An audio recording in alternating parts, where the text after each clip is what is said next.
Well, hello, my beautiful souls.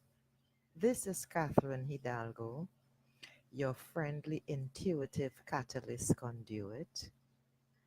It's been a while, hasn't it?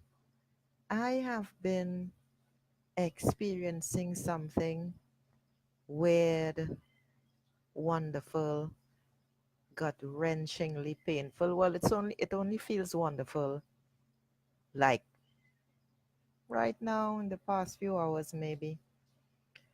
And it's a lesson that I want to share with you today. That's why I put the title of this broadcast as Let Go and Trust, because this has letting go takes some work for me, but trusting feels almost impossible. Now, I am an independent woman. Well, I always have been. I was forced to be from the time I was not. I didn't even know what a woman was.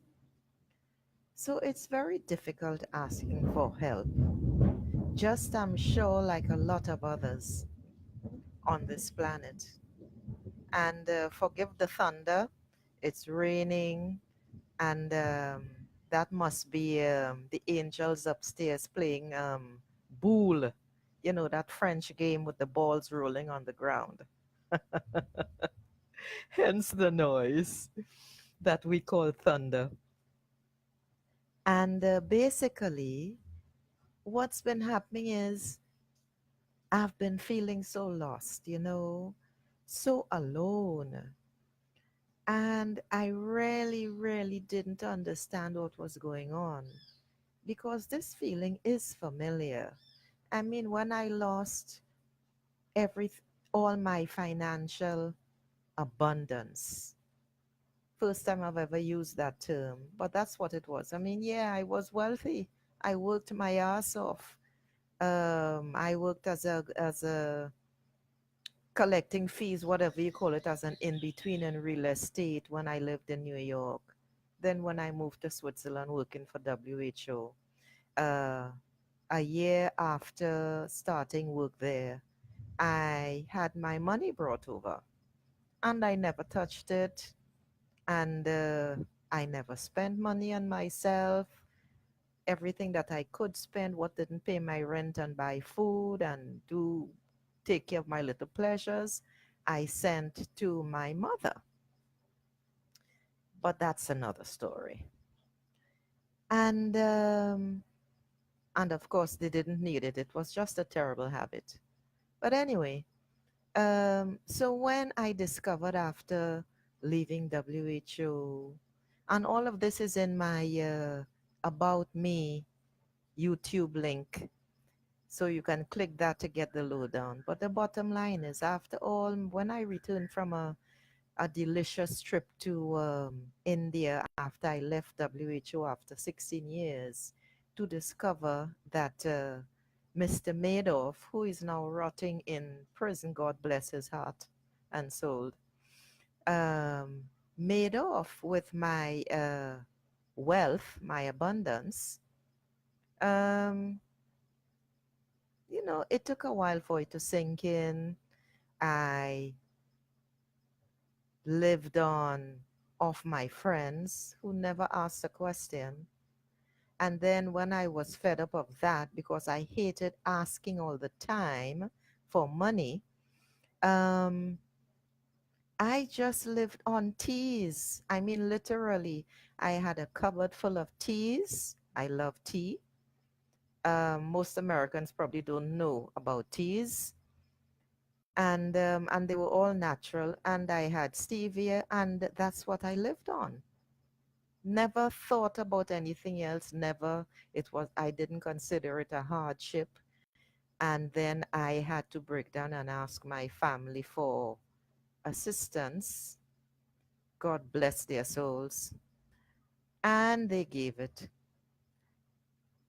And now I seem to be back in the same position again, but this time what's different is there is no one to ask for help. All doors have been closed, and I have been in agony And I mean agony, absolute terror, really, of what am I going to do? How am I going to pay my rent? So for the past month, I've been what eating quinoa with seasonings and whatnot, my couscous with seasonings and so on. And it came down to literally just having my oats because I love oats. So I've been eating oats soaked in water for weeks now, and uh, that's been my meal once or twice a day. And I just could not understand why this was happening. I have not been getting any paying clients. So I realized through this agony and terror that I had to go within. I had to go inside. I had to let go and listen to what my soul had to share with me.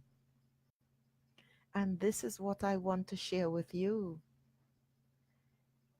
the letting go and literally just stepping off the cliff into the abyss, into the chasm where you cannot see the bottom is absolutely essential for your growth and my growth. There really is no choice. When you see that nothing is working and you know it's unusual, you know that it's not right. How could this be? Then that says that something else is happening.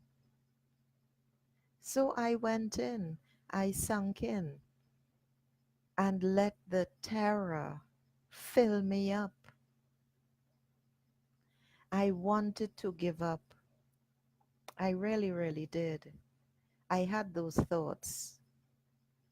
I was a depressive suicide for many, many years. That came out of my abusive childhood. So I sunk in under the waves. And now that I am resurfacing, what I just want to tell you is listen, shit happens.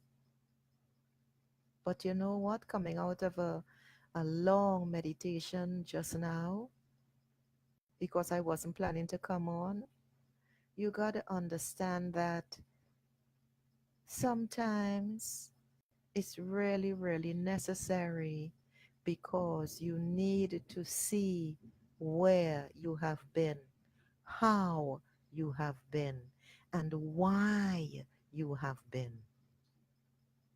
And look back and admire, see, discover, taste, salivate, really inhale and savor all the good things that brought you here, all the wonderful people who assisted you, all of your, whether you believe in angels, and you don't have to, but we all have guides. They speak to us in all different forms and send us symbols. You may hear something, a soft, still voice speaking in your heart. Your heart may respond to something that you think and you know it's right because that's your signal. You may feel something in your gut and you know, okay, this is right. I'm going to do it. And this is what I felt, which made me come on here to share this. There must always be something that you can trust. And this is basically what I wanted to share today. So, on that note, I'm going to say, yeah, because I don't have any more, anything more to share. I just wanted to share that. So, on this note, I shall say, I love you. I love you.